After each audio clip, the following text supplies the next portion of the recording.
Most people, Paulinus, love to complain about how unfair life is. They say nature has been cruel to us, giving us only a short amount of time to live. They grumble about how quickly that time slips away, so fast that most of them are caught unprepared. Life is over before they've even figured out how to live. And it's not just the ordinary, unthinking crowd who feel this way. Even the so-called great minds have lamented it. Remember the famous line from the greatest of doctors, "Life is short, but art is long." And then there's Aristotle, arguing with nature itself, saying it's absurd that animals get to live for hundreds of years, while humans, capable of so much, are given such a brief span. But here's the truth. It's not that we don't have enough time, it's that we waste so much of it. Life is long enough and more than sufficient for accomplishing the greatest things, if we use it well. But when we squander it on indulgence and neglect, letting it slip through our fingers, we only realize what we've lost when it's too late. Life isn't short by design, it's short because we make it that way. We're not poor in time, we're wasteful with it. It's like wealth in the hands of a reckless spender. No amount will ever feel like enough. But for someone who manages it wisely, even a modest fortune grows.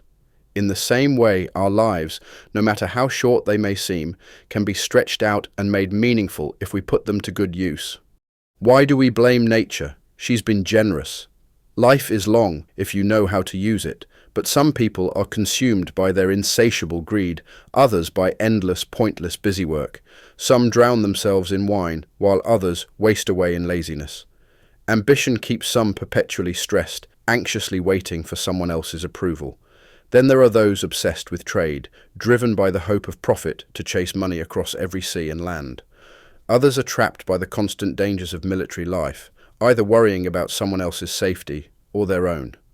Some spend their lives bowing and scraping to people in power, willingly enslaving themselves to earn their favor.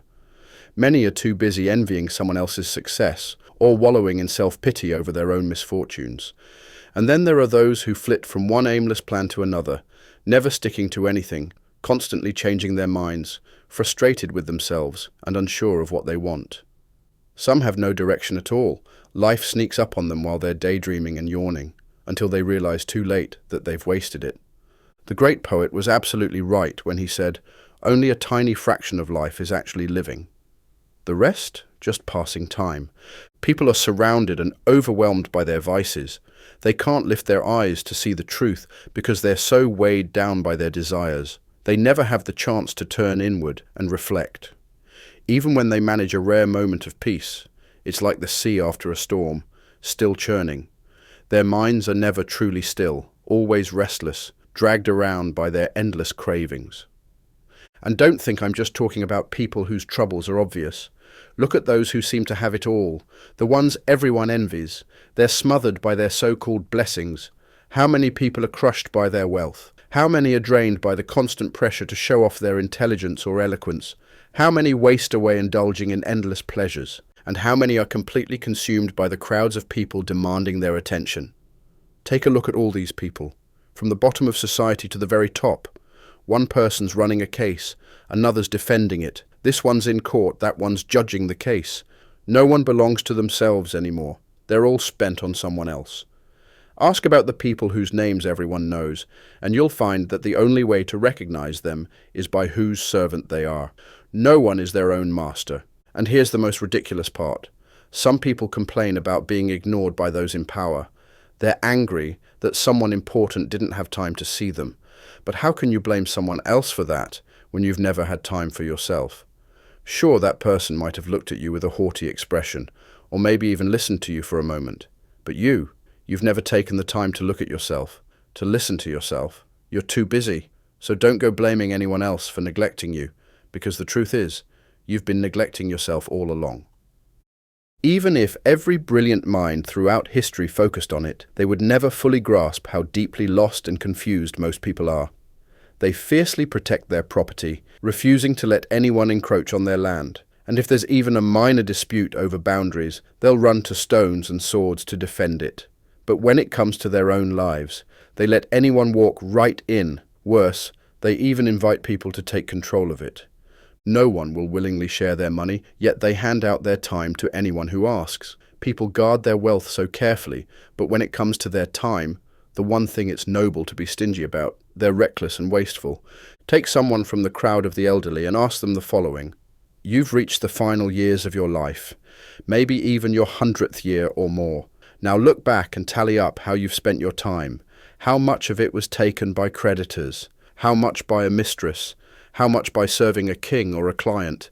How much was eaten up by arguing with your spouse, by disciplining your servants, or by rushing around the city for trivial errands? Add in the time lost to illnesses you brought on yourself, and the day spent idle, doing nothing at all. Do the math, and you'll see. You've had far fewer years than you think. Then ask yourself this: when were you ever truly in control of your life? How many days turned out exactly as you planned? When did you fully enjoy your time? When was your mind calm, your face free of worry? What did you accomplish in all those years? How many people tore pieces out of your life without you even noticing? How much time did pointless pain, foolish joy, greedy desires, or shallow socializing take from you? How little of your life have you actually kept for yourself? You'll realize you're dying before your time. And why is that? You live as if you're going to live forever. You never think about how fragile you really are. You don't notice how much time has already slipped away. You waste it recklessly, as if you've got an endless supply, even though every day you give away might be your last. You want everything. You'll hear people say, once I turn 50, I'll finally take some time for myself. Or, when I hit 60, I'll retire and live the life I want. But who promised you a longer life? Who guarantees you'll even reach those years? How can you not feel ashamed to save the scraps of your life for yourself? The leftovers, the part that's no longer good for anything else? How absurd it is to only start living when it's almost over. What kind of foolishness is it to postpone wise decisions until your 50s or 60s and only then try to begin the life you've always wanted, when so few even make it that far? Even the most powerful people, the ones who seem to have it all, can't help but let slip how much they long for peace and quiet. They praise leisure, wish for it, and value it above all their riches.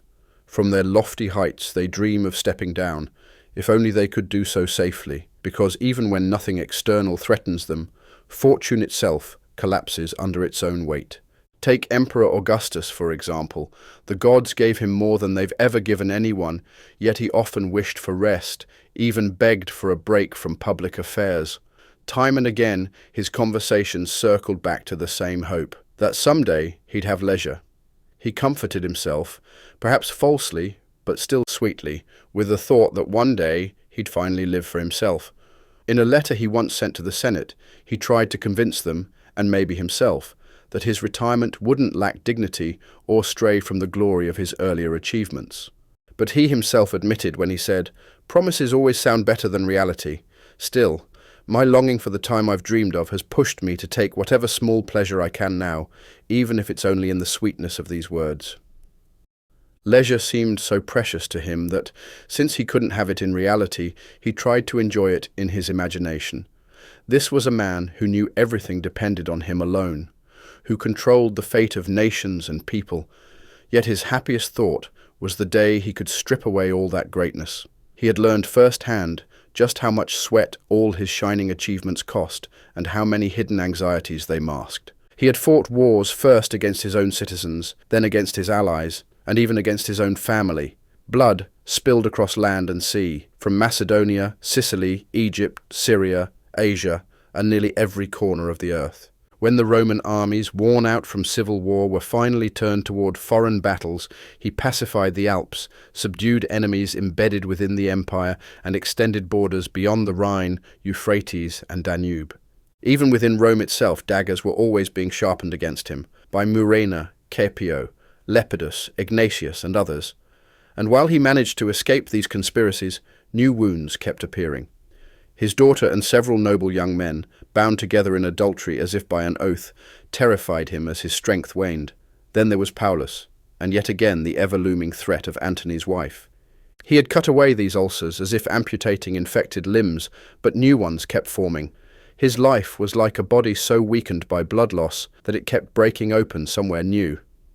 So yes, Augustus longed for rest. It was the hope of leisure that gave him a moment of relief from his endless labours. It was the one thing he wished for most, even though he had the power to grant others their wishes. Or take Marcus Cicero. His life was one endless storm. battered by Catiline, Clodius, Pompey, and Crassus. Some of them were open enemies, others were unreliable friends. He was constantly struggling alongside the Roman Republic, trying to hold it together even as it was crumbling around him. In the end, he was dragged down with it. Cicero could never find peace. Not in success, not in failure. How often did he curse that famous consulship of his, which he endlessly praised yet could never truly enjoy? Look at what he wrote in one of his letters to Atticus, after Pompey the father had been defeated, and while Pompey's son was still futilely trying to reignite the war in Spain. "You ask what I'm doing here?" Cicero wrote. "I'm staying at my Tusculan villa, halfway a prisoner." He goes on, lamenting his past, complaining about his present, and despairing over his future. The great orator was reduced to calling himself halfway a prisoner. By Hercules, a wise person would never stoop to such a humiliating label. A truly wise man is never halfway a prisoner. He is always entirely free, completely whole, unshakable, and independent. He is self-governing, answerable to no one but himself, and stand above everyone else. After all, what could possibly be above someone who has risen above fortune itself? Livius Drusus was a bright and vigorous man. He tried to pass new laws and stir up the chaos left behind by the Gracchi brothers, surrounded by a massive crowd from all over Italy, but he couldn't see where things were heading. He had started something he couldn't finish, yet he no longer had the option to abandon it. Frustrated with the restless life he'd led from the very beginning, Drusus reportedly said that he'd never had a break, not even as a boy. And he wasn't wrong. Even as a child, still wearing his toga praetexta, he had thrown himself into the political arena. He boldly pleaded cases before judges, using his influence so effectively that some verdicts were said to have been swayed entirely by him. Where wouldn't such premature ambition lead? You could already tell that his precocious boldness would grow into something disastrous, for both him and the state. So it's no surprise that, later in life, he complained about never having had a single day of peace, not even as a child. He had become a burden to the courts and a source of turmoil. As for his death, people still debate whether he took his own life. He collapsed suddenly after suffering a deep wound to the groin. Some questioned if it was suicide, but no one questioned whether it was timely. There's no need to go through the long list of others who seemed wildly successful to the world, but privately admitted they hated their lives. They despised everything they'd done with their years, but their complaints changed nothing, not for others and not for themselves. Even after their words escaped, their emotions sank back into their old habits.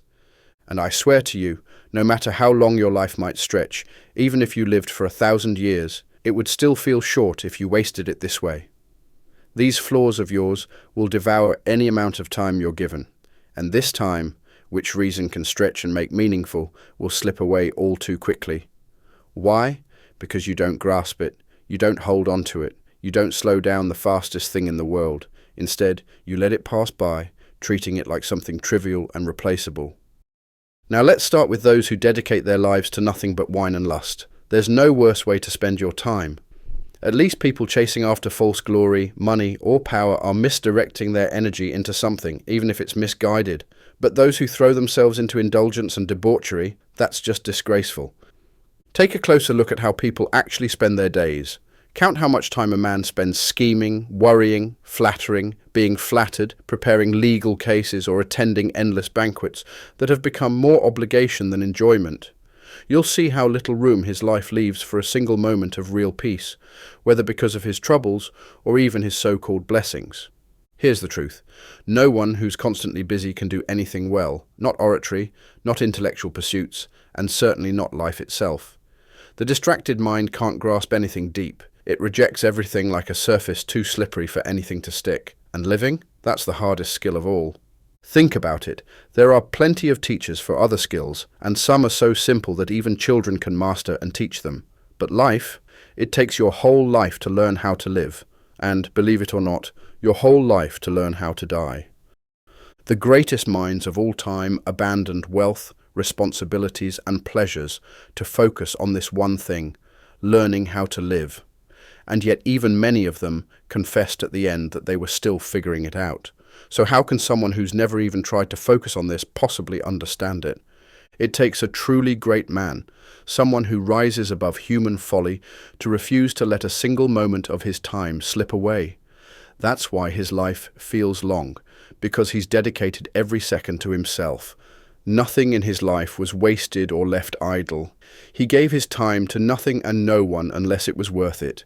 He kept it safe, guarding it like a precious resource, and because of that, he always had enough. But for those whose lives were spent serving others, it's inevitable that they'll feel they've run out of time. And don't think they don't notice the loss. They absolutely do. You'll hear it in their moments of frustration. Those weighed down by their so-called success cry out from within their crowds of clients, legal cases, and other respectable miseries, "I don't have time to live." Why don't they? Because all those people who demand their attention are stealing it from them. How many days has he lost to lawsuits, campaigns, or even pretending to be sick just to rile up those hoping to inherit his fortune? How many to a wealthy friend who treats him more as decoration than as a companion? Add it all up, and you'll see how few days he's actually kept for himself. The man who has achieved the power he craved just wants to put it down again. He's always asking, when will this year be over? Someone who fought to host games wonders, when will I escape this responsibility? A lawyer, overwhelmed in court, thinks, I hope this case will be postponed. These men rush through life, always longing for the future while hating the present. In contrast, he who uses life wisely treats every day as if it's his last. He doesn't hope for tomorrow, and he doesn't fear it either. What new pleasure could tomorrow bring him, since he has already experienced and appreciated everything that life has to offer? From here on, whatever fate brings is just a bonus. He's already secured his life. His time is complete. You could add to it, but it's like offering food to someone who's already full. He may take it, but he doesn't need it. That's why you shouldn't think someone has lived a long life just because he's got grey hair or wrinkles. He hasn't lived long. He's just been around a long time. After all, what's the point of counting the time spent adrift if a storm snatched a man from the harbour and tossed him back and forth, endlessly circling the same waters? You wouldn't say he's travelled far. He's just been tossed around a lot. I'm always amazed when I see people asking for more time, and the ones being asked give it away so freely. Both sides focus only on the reason for the request, but neither one thinks about the time itself. It's as if time isn't something valuable, as if it costs nothing to give or take. But the truth is, time is the most precious thing we have. People just don't realize it because it's intangible. It's not something you can hold or see, so they treat it like it's worthless. Look at how carefully people protect their money or possessions. They'll take on hard work, sacrifice, or go to great lengths to earn a little more. But when it comes to time, they waste it like it's free. Yet when they're sick or their life is in danger, watch how quickly they change. You'll see them begging doctors for help, willing to spend everything they own just to buy themselves a little more time to live. The contradiction in their behavior is striking. Imagine if people could actually see how many years of life they've already used up and how few they have left. Don't you think they'd panic? Don't you think they'd start guarding their time more carefully? It's easy to manage even a small amount of something when you know exactly how much you have left. But people should be even more careful with their time, because they don't know when it will run out. And yet, deep down, they do know how valuable time is. That's why they'll sometimes tell the people they love most, I'd give you some of my years if I could. But they don't realize that they're already giving it away, bit by bit, without ever adding to anyone else's life, only subtracting from their own. And because they don't notice the loss, they find it tolerable. But here's the reality. No one can give you back your years. No one can return you to yourself. Time moves forward relentlessly. It won't pause, slow down, or turn back. It won't shout or remind you of how quickly it's slipping away. It will pass quietly, and no amount of wealth, power, or popularity can make it last longer. From the moment your life begins, time follows its course, unstoppable, unchanging. So what happens? You're busy, life keeps rushing past you, and then suddenly, death arrives. Whether you're ready or not, it demands your full attention. Can anything be more foolish than the way some people think, especially those who pride themselves on being practical? They work harder and harder, all so they can live better in the future. They waste their lives preparing for life. They plan everything out far in advance, but the biggest mistake you can make is putting things off. Procrastination steals your days one by one. It robs you of the present by constantly promising something better later. The biggest obstacle to living is waiting. When you're fixated on tomorrow, you lose today. You focus on what's in the hands of fate and let go of what's in your control.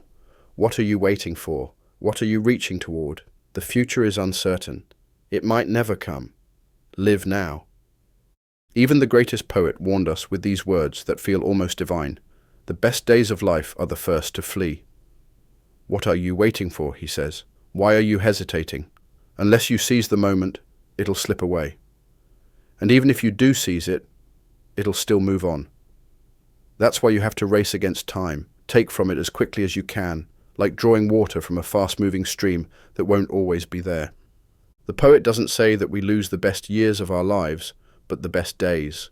It's a sharp rebuke to those who drag their feet, acting as if they have all the time in the world. Why are you so relaxed, so slow when time is rushing past you? Why stretch months and years into some long timeline just to satisfy your greed? He's talking about the day that's here now, the one slipping through your fingers as you delay. There's no doubt that the best days flee first for miserable people, those who are too busy to notice. They waste their youth with childish minds, only to have old age suddenly crash down on them. They're completely unprepared for it, they haven't planned for it at all. It sneaks up on them, and they don't even realize it's getting closer day by day. It's like when you're traveling and get caught up in a deep conversation, a book, or an intense thought.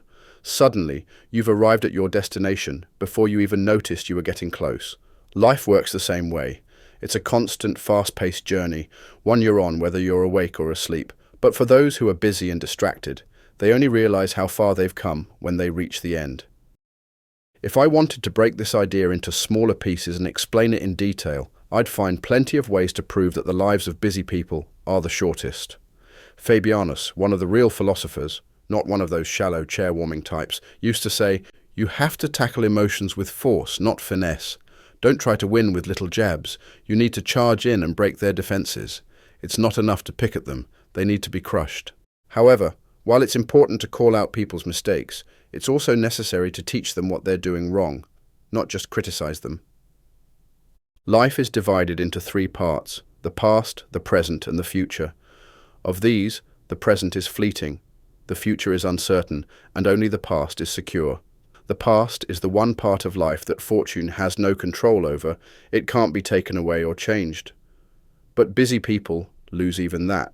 They have no time to look back at their past, and if they do, it's unpleasant because it's full of regret. Reluctantly, they revisit their wasted years, but they don't dare dwell on them for long. Why? Because when they examine their past, even the moments they once enjoyed reveal their flaws. Pleasures that seemed sweet at the time now leave a bitter aftertaste. Only someone who's lived under their own strict, unerring judgment, examining everything they've done, can look back on their past with any kind of satisfaction. But for someone who's been greedy, arrogant, reckless, deceitful, or wasteful, memory is a source of fear. And yet the past is the sacred part of time. It's untouchable, beyond the reach of fortune. It's immune to poverty, fear, and disease. It can't be disturbed or taken away, and its possession is permanent and unshakable. The present, however, is painfully short, so short that some don't even notice it. It is constantly in motion, rushing forward, disappearing before it can be grasped. It does not stop or slow down any more than the stars or the universe itself, which are always moving. And so, for busy people, only the present belongs to them, and even that is too brief to hold on to. Worse still, their minds are scattered in 1,000 directions, so even that small sliver of time is stolen from them before they can claim it. Do you want to know how little people really live? Just look at how desperately they want to live longer. Frail old men beg for just a few extra years, and younger men lie to themselves about their age, pretending they're still in their prime. They fool themselves willingly, as if deceiving time itself.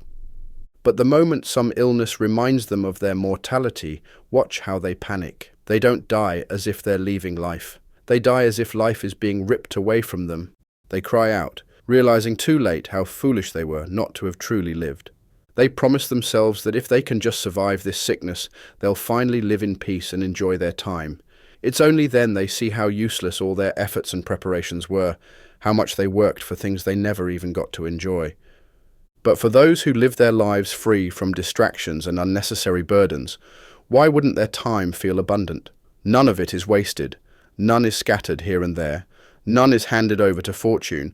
None is lost to neglect. None is taken by pointless generosity. Their time is fully theirs. It's all productive and meaningful.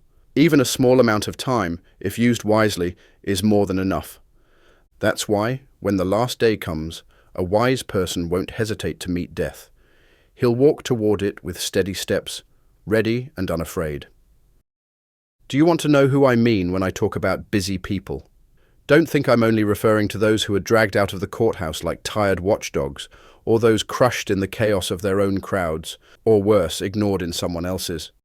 I'm not just talking about the ones whose duties pull them out of their homes only to slam them against the doors of others, or those scrambling after some shady profit at an auction. No, some people's leisure is just as busy. There are those who retreat to their villas or lie in bed, far from everyone, yet they still manage to make life miserable for themselves. You wouldn't call their lives peaceful. They're consumed by a lazy kind of busyness. Do you think someone who spends hours obsessing over rare Corinthian bronzes, ridiculously overpriced because of a few collectors, is truly at leisure? Or what about the man who wastes his time watching boys wrestle in the arena? Yes, we've even adopted Greek vices now. Or the one who counts and organizes his herds of animals by age and color? Or the man who spends his time and money on training the latest athletes? And what about those who squander hours at the barber? They sit there endlessly while every little hair that grew overnight is trimmed, while their barber debates each strand of hair as if it's a major decision. Should their hair be combed this way or that way? Should it be restored to its original position or swept forward to cover a receding hairline? They get furious if the barber makes even the slightest mistake, as if it were some tragedy. If a hair is cut unevenly or falls out of place, they act like the world is ending. These are the kinds of people who'd rather see the state collapse than their hairstyle ruined. They care more about how they look than how they live. Would you call this leisure? No. It's just another form of busyness, caught between a comb and a mirror. And then there are those who spend their lives composing songs, practicing melodies, and twisting their voices into unnatural contortions. Nature gave them a simple, clear voice, but they corrupt it with useless vocal tricks.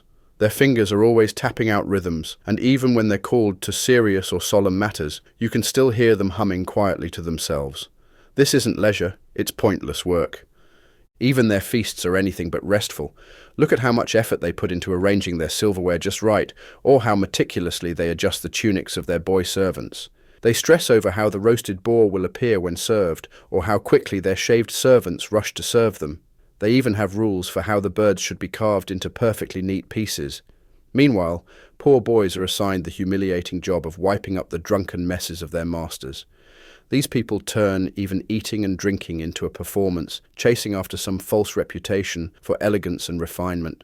Their vices follow them into every part of life. They can't even eat or drink without putting on a show. And what about those who have themselves carried around in litters and spend their days worrying about the perfect timing for their strolls or baths or meals? They're so spoiled and weak that they can't even tell if they're hungry without someone else reminding them. I once heard about a man so indulgent that, after being carried out of the bath and placed in his chair, he actually asked, "Am I sitting down now?" Do you think someone who doesn't even know whether he's sitting can possibly understand whether he's truly alive or even at leisure? I can't decide which is worse, if he really didn't know or if he was just pretending not to. These people forget so much, and yet they imitate the worst of what they see. Some of their vices seem almost like status symbols to them, as if ignorance and laziness are proof of how fortunate they are. They think it's beneath them to be aware of what they're doing. Go ahead, watch a comedy, and laugh at how exaggerated the characters are meant to be. But I swear, real life has surpassed even the wildest imaginations of playwrights. Our age has become so full of ridiculous vices that we could accuse those playwrights of not being creative enough. Imagine someone so destroyed by indulgence that he has to ask someone else whether he's sitting. This isn't leisure. Not by any definition. Call it what it is, sickness, or maybe even death. True leisure belongs to the person who's aware of it and knows how to enjoy it. But this kind of person, half alive and needing someone else to tell him what's happening with his own body, How can he possibly be in control of his time? It would take too long to list everyone who's wasted their life on things like playing board games, tossing a ball, or obsessing over getting the perfect tan. These people aren't at leisure. Their pleasures are just as demanding as work, and no one would doubt that those who bury themselves in useless studies are busy doing nothing. Sadly, this disease has spread even among the Romans. The Greeks were the first to obsess over trivial questions, like how many oarsmen Ulysses had, whether the Iliad was written before the Odyssey, or whether both were written by the same author, and there were endless debates about topics like these. Whether you keep this knowledge to yourself or share it, it doesn't make you wiser, it just makes you annoying. Now this kind of pointless curiosity has infected the Romans too. Just the other day, I overheard someone proudly listing who among our generals had done what first. Duilius was the first Roman to win a naval battle. Curius Dentatus was the first to parade elephants in a triumph. Sure, facts like these might not lead to true glory, but at least they deal with examples of civic achievements. This kind of knowledge is useless, but I'll admit, it has a kind of superficial appeal. Then you get people asking even more obscure questions like, who was the first Roman to convince others to set sail? It was Claudius, nicknamed Caudex, by the way, because the hull of a ship, made of multiple planks, was called a caudex by the ancients. Or someone will tell you how Valerius Corvinus was the first to conquer Messana, and how the name Messala was later passed down to his descendants after the public started changing the spelling slightly. Does it matter that Sulla was the first to release lions in the circus for combat? Before that, they were always tied up. King Bocchus had sent archers to deal with the beasts during the event. And what about Pompey, who was the first to stage a fight in the circus featuring 18 elephants? He had condemned criminals fight the animals in mock battles. Was that for any good reason? Here was a man known for his supposed kindness, yet he thought it memorable and entertaining to destroy human lives in a new and horrifying way. Fighting wasn't enough. They had to be trampled to death by enormous beasts. Honestly, it would have been better if this kind of spectacle had been forgotten, so no one else with power could ever envy such inhumanity and take inspiration from it. Great fortune blinds the mind, and Pompey believed he had risen above nature itself when he threw crowds of miserable men to foreign beasts and staged wars between creatures that were never meant to meet. He spilled rivers of blood for the Roman people to watch, and not long after, he'd spill his own. Betrayed by the Alexandrians, he was killed by one of the lowest slaves, an end that exposed the emptiness of his glory. But let me return to my point. This obsession with unnecessary details isn't just ridiculous, it's exhausting. Someone else was boasting about how Metellus, after defeating the Carthaginians in Sicily, paraded 120 captured elephants in his triumph, the most any Roman general had ever done. Or how Sulla was the last Roman to expand the Pomerium city boundary, which by ancient custom could only be extended due to land acquired from Italy, not provinces. And then there's the debate about whether the Aventine Hill is outside the Pomerium because the plebeians once seceded to that area, or because the birds didn't favour Remus when he took the omens there.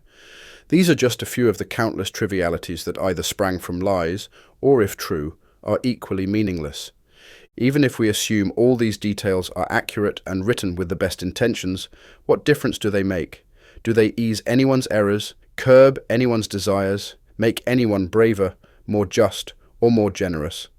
As Fabianus used to say, he sometimes doubted whether it was better to engage in no studies at all than to be entangled in ones like these.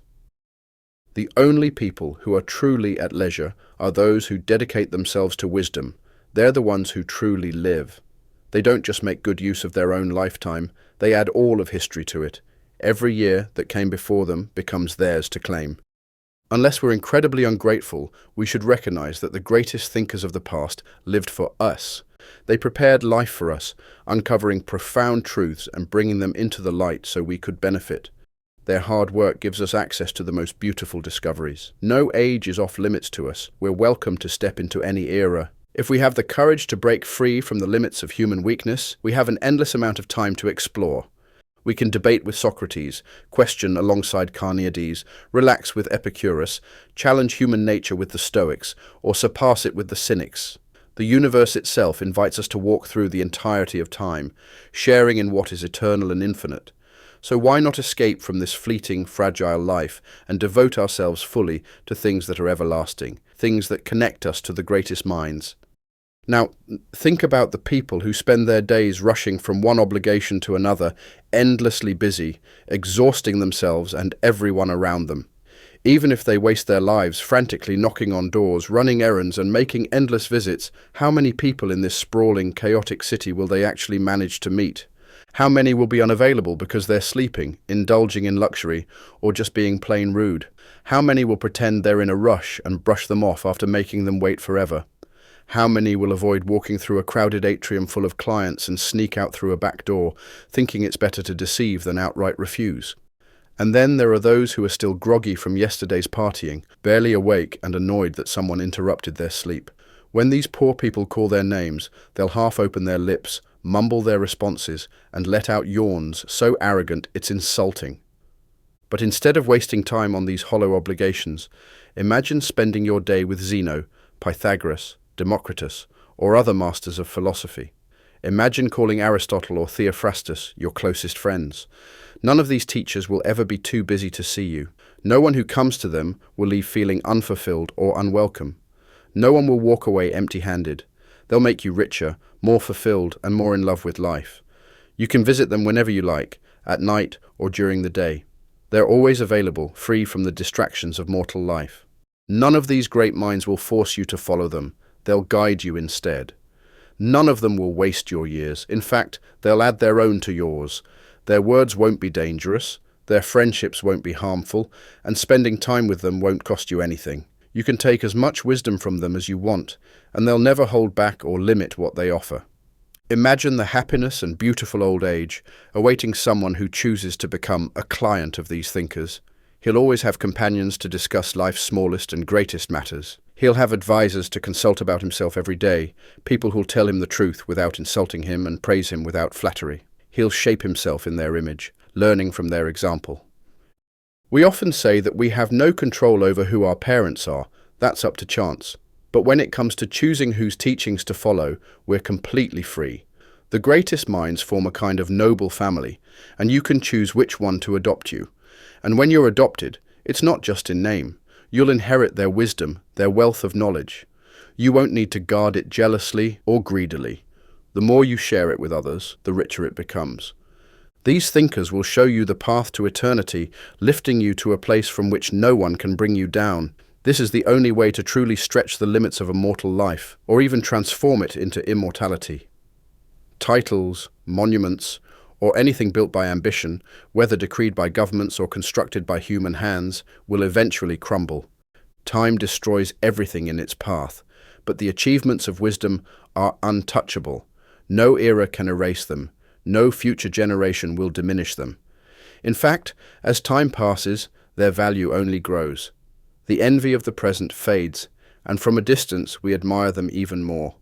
For the wise man, life stretches far beyond ordinary limits. He's not bound by the same constraints as everyone else.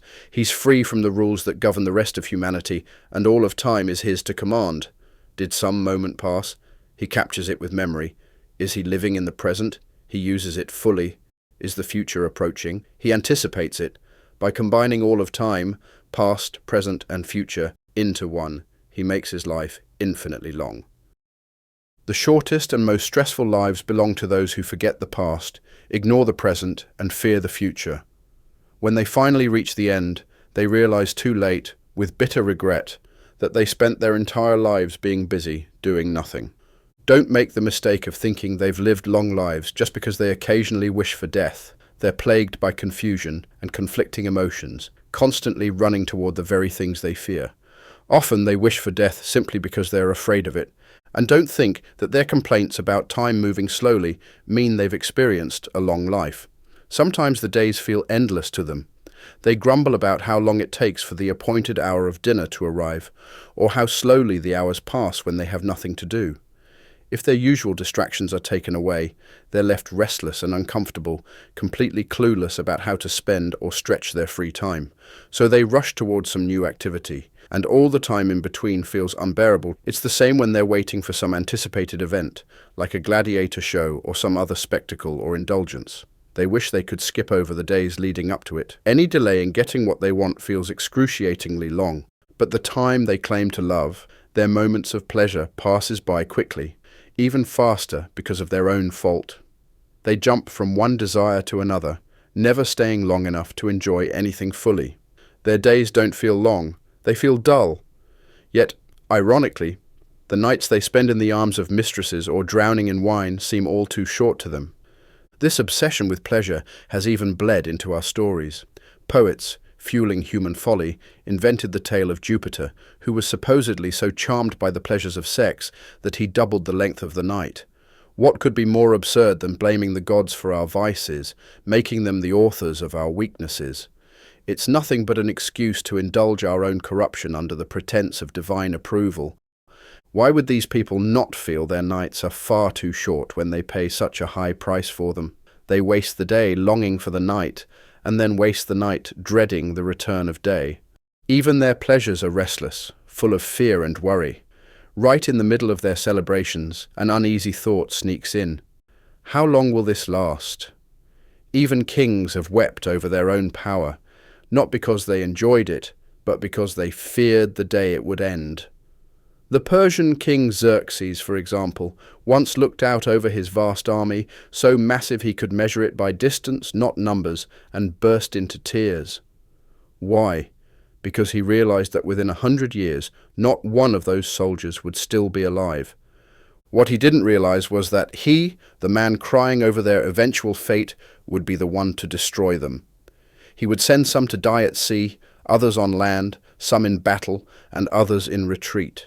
Within a short time, he'd wipe out the very youth he worried wouldn't last a century. And what about their moments of joy? Even those are fragile and full of anxiety because they aren't built on anything solid. The same emptiness that gives them pleasure can just as easily shake them. If even their moments of triumph are unstable, how miserable do you think the rest of their lives must be?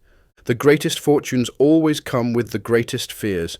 No one trusts good luck, especially when it seems too good to be true. To protect what they have, they feel like they need even more luck. For every success, a new prayer must be made, and every high point feels like it's teetering on the edge of disaster. The higher you climb, the harder the fall. No one truly enjoys something they know could collapse at any moment. That's why the lives of those who work so hard to gain wealth and status, only to struggle even more to keep it, are not only the shortest but also the most miserable. They spend their days chasing what they want with enormous effort, only to hold on to it anxiously once they get it. Meanwhile, they don't stop to consider how much time they've lost, time they'll never get back. When one obligation ends, another takes its place. One ambition leads to the next. They never stop to end their misery. They just swap out one type of suffering for another. If your political powers are wearing you down, they take up even more of other people's time than your own. Tired of campaigning for office? Now you're running around collecting votes for others. Done with defending yourself in court? Now you're a judge, hearing other people's cases. Done being a judge? You're promoted to investigator. Managed other people's wealth for too long? Now you're weighed down by your own. Marius laid down his soldiers' boots, only to be crushed by the burdens of the consulship. Cincinnatus rushed back to take the dictatorship, but was dragged away from his plough to do it, and Scipio Africanus, still young and inexperienced, led the charge against the Carthaginians. He became the victor over Hannibal and Antiochus, a symbol of his consulship, a savior of Rome. He seemed destined to join the gods themselves if only his own ambition hadn't slowed him down. But after years of civil unrest and honours that even the gods might envy, Scipio, now an old man, found himself chasing exile as if it were a reward. There will always be reasons for worry, whether life is fortunate or miserable. A life spent chasing ambition is a life consumed by toil. Peace will never be lived, only wished for. So pull yourself away from the crowd, my dear Paulinus, and steer toward a calmer harbour. After being tossed around for so long, it's time to step back. Think about all the storms you've endured, all the struggles you've faced, some personal, others brought on by your service to the public. You've proven your virtue through all this hardship. Now it's time to see what it can do in peace. You've given most of your life, definitely the best part of it, to public service. Take some time for yourself. But don't think I'm suggesting some lazy or indulgent rest. I'm not asking you to bury yourself in sleep or shallow pleasures that drain your energy. That's not real rest. No, you'll find pursuits far greater than anything you've worked on before, ones that you can tackle calmly and securely, free from external pressures. You've managed the world's resources with a careful hand, treating public funds as if they were someone else's, your own, and sacred all at once. You've earned respect in a position where avoiding hatred is nearly impossible. But trust me, it's far better to focus on managing your own life than keeping track of the public grain supply. Take that sharp mind of yours, capable of handling great challenges, and direct it away from this honourable but ultimately unfulfilling work. Think back to why you've invested your life in education and the pursuit of knowledge. Was it so that you could oversee thousands of bushels of grain? No, you had much higher goals for yourself. Let others handle the grind of logistics, those who are better suited for it. Slow, sturdy animals are best for carrying heavy loads, not noble horses bred for speed and grace, who would ever weigh down such a fine creature with a cumbersome burden. And consider this, how much anxiety comes from putting yourself in the path of such massive responsibilities. You're dealing with human appetites. A hungry population isn't reasonable, patient, or swayed by pleas. Think back just a few years to the days surrounding the assassination of Gaius Caesar. If the dead are aware of anything, surely he would have been most troubled by the fact that the Roman people, his supposed legacy, were down to just 7 or 8 days of food. While he played games with his power, building bridges with ships and flaunting his imperial might, Rome teetered on the edge of disaster. Famine loomed, threatening not only starvation but the collapse of everything. It was a catastrophe born of a reckless, arrogant, and misguided ruler. Now imagine the sheer panic of those responsible for managing the public grain supply at that time. They must have faced unimaginable fear, expecting stones, fire, or swords from the angry mob when the food ran out. And yet, they had to hide the full extent of the crisis, keeping it buried like a wound too deep to expose. Sometimes, ignorance is the only way to keep people from despair. After all, knowing the truth about their illness has been the death of many. Step away from all this chaos and move towards something calmer, safer, and far greater. Do you really think it's the same to manage grain shipments, making sure they arrive without fraud or negligence, that they're stored properly so they don't spoil or overheat, and that the weight matches the measure, as it is to turn your mind toward the sacred and the sublime? Wouldn't you rather focus on understanding what the divine is made of, what it desires, what its nature and form are, or uncovering what fate awaits your soul after it's freed from your body? Where does nature place us after death? What force keeps the heaviest things in this world at its center, suspends the lightest above, and carries fire to the highest point? What sets the stars in motion and keeps them revolving in their cycles? These are the kinds of wonders that fill the universe. Why not lift your mind to these higher things and leave behind the trivial? While your blood is still warm and your energy is strong, now is the time to turn toward what truly matters. In this kind of life, you'll find countless rewards: the love and practice of virtue, freedom from endless desires, and the knowledge of how to live and how to die. It's a life of deep peace and understanding. All busy people live miserable lives, but the most wretched of all are those who aren't even busy with their own affairs. They sleep according to someone else's schedule, walk at someone else's pace, and are told whom they can love or hate, things that should be the freest choices of all. If they want to understand how short their lives really are, all they need to do is ask themselves how much of their life truly belongs to them. So, when you see someone who's already wearing the toga of high office, or whose name is famous in the forum, don't envy him. Achievements like these come at the cost of life itself. For every year he adds to his public reputation, he's burning through all his personal years. Some people die before they even make it to the peak of their ambition, still struggling at the bottom of the ladder. Others, after clawing their way to the top through countless humiliations, are haunted by the thought that all their hard work only earned them an epitaph. And then there are those who, even in old age, live as though they're still in the spring of their youth, chasing after new hopes, until their failing strength finally gives out in the middle of their desperate efforts. How pathetic is the man who collapses from exhaustion in court, pleading cases for strangers to impress a crowd that barely knows him. How pitiful is the one who dies worn out from just trying to live, collapsing in the middle of his duties. And what about the man who dies while going over accounts, only to have his heir laugh at how long it took to settle his books? I can't help but think of one example. There was an old man named S. Tyrannius, known for his obsessive diligence. He was over 90 when Gaius Caesar granted him retirement from his official duties, and what did he do? He had himself laid out on a bed, as if he were dead, and ordered his family to mourn him. His entire household grieved over the death of their master's career and refused to stop until his work was reinstated. Was being busy really so important to him that he couldn't enjoy peace, even in his final years? This is the mindset of so many people. Their desire to work outlasts their ability to do it. When their bodies grow weak and fail them, they view old age as unbearable, not because of illness, but because it forces them to stop. Soldiers aren't recruited after the age of 50, and senators aren't called after 60. Yet people find it harder to retire themselves than to follow the law. Meanwhile, life slips by as they're constantly busy, constantly interrupting each other's peace, constantly caught up in their own misery. Their lives are fruitless, joyless, and do nothing to nourish the mind. No one keeps death in view. They all act as if it's far away. Some even plan for things beyond the grave: enormous tombs, public monuments, elaborate funerals, and ostentatious memorial ceremonies. But honestly, these people's funerals should be held with torches and candles, not as a tribute to their greatness, but because their lives were so small. Thank you for watching.